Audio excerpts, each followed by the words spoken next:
Explorons ensemble les perspectives autour du Rambam.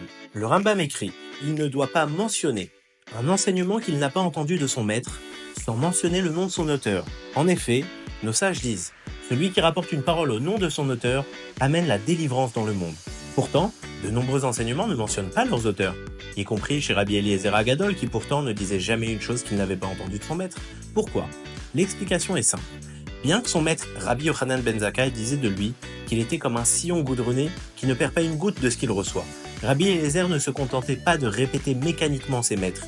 Il approfondissait et assimilait leur enseignement jusqu'à ce qu'ils deviennent son propre raisonnement. À ce stade, ce n'était plus une simple transmission mais une réflexion personnelle. Ce principe est confirmé par la Gemara, qui dit que la Torah, d'abord appelée par le verset Torah d'Hachem, puis appelée par la suite sa Torah, appartient à la personne une fois qu'on l'a étudiée et intériorise. Enfin, rapporter une parole au nom de son auteur permet de renforcer la transmission de la Torah de génération en génération et de révéler des enseignements qui étaient cachés.